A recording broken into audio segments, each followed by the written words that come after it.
Hey, it's Larime for Crip Hit, and I wanted to talk about the game that we're going to be playing in Season 1. I've thought a lot about what game I would do if I actually got to do this and have a stream with an actual play, and I have to be honest, I really am not much for D&D. I know I started on D&D like all of you probably did, and it was fun when I was only playing D&D. Was the only thing I knew, but I've never really been a sword and sorcery kind of person, and I really am a bad nerd because I don't like Tolkien. I'm not a Lord of the Rings fan, and it was never something that clicked with me. I was much more into things like Shadowrun and BattleTech, Paranoia, Gamma World. I played a lot of super Marvel superheroes as a kid, and in high school when the World of Darkness games came along, oh my god, I was all over it. Vampire the Masquerade Second Edition was the first serious role playing game I played, and it was perfect for my high school gothic, goth kid self. And I played the shit out of that game with everybody I could. I have run tabletop games. I ran LARPs at conventions. I've done LARPs for as many as 80 people at conventions over 2 nights, where I would write out everybody's backgrounds and their goals for the evening and who their friends and enemies are and give them things to do. So they just got handed a little bundle of paper and were ready to go for 2 nights worth of live action role playing. And I even came home from college one summer and did a LARP fundraiser for my high school to raise money so that they could have an actual budget for building sets and things for the next year. And we charged whatever people wanted to donate to play. We had 50, 60 people show up and raised a good amount of money for the school. It's been a game that I've definitely played to death over the years. And when other World of Darkness games came out, I was definitely into them. Changeling was probably one of my favorites after Vampire, until that is Demon the Fallen came along, and that game is my favorite. The lore and the setting and the story. I'm a huge Angels and Demons Paradise Lost fan, so that game was exactly my style.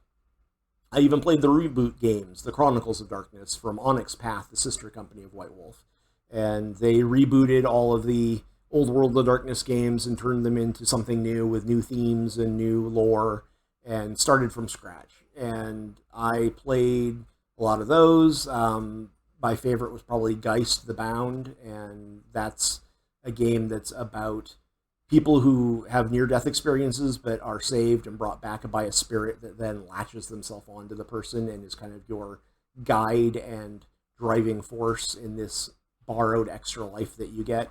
It's kind of The Crow is a good example of a story that is in the vein of Geist. But thinking about all these games and what I wanted to do, I was really wanting to do something that had built-in themes of disability and crip life.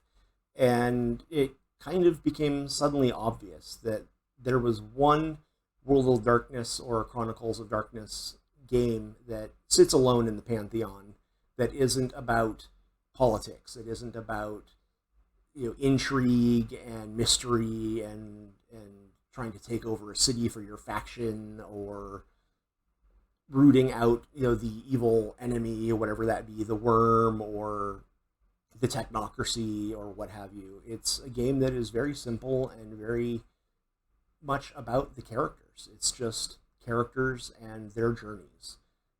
It's the game of misfits, outcasts, and pariahs, and it has its roots in popular culture all the way back to Greek mythology, with Pygmalion, who sculpted his woman of ivory that eventually came to life and became his bride, Galatea, to things like the wooden boy Pinocchio, and then, of course, Mary Shelley's Frankenstein, which was billed at the time as the modern Prometheus. But for me, I think the best example of a story that inspired and fits within the world of this game is Edward Scissorhands. And that came out when I was in high school, and it was the first time that I ever saw a movie where the main character made me feel seen and made me feel like somebody was living my experience. The character is very obviously physically disabled. He has scissors for hands. If that's not a disability, I don't know what is. But he just wants to be normal. He just wants to be like all the other kids and live a normal life. And so our first game is going to be Promethean the Created, second edition from Onyx Path.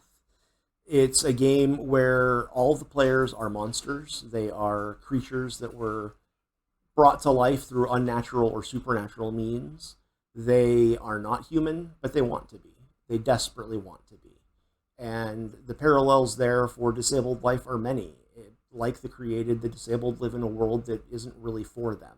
It's not made for them. It doesn't really want them. It goes out of its way to exclude them and to remind them on a daily basis that they don't belong there and that it's not accessible. And all they really want is to just be like everybody else and have a normal life. So Promethean the Created is the game that we're going to be playing, and we have some vignettes going up over the next few days, and a couple are already up there where you can meet our players and get to know the characters that they will be playing, and in a couple of weeks we will have our first session. So thank you. Please support the channel, like and subscribe, obviously, but if you can, spread the word.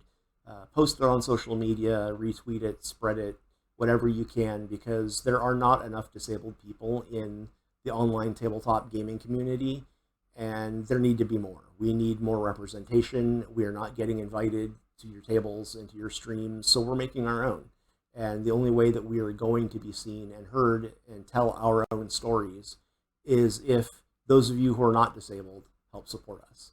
So please spread the word, support us on Patreon, do whatever you're able to do, and we thank you and hope that you enjoy the stories that we tell.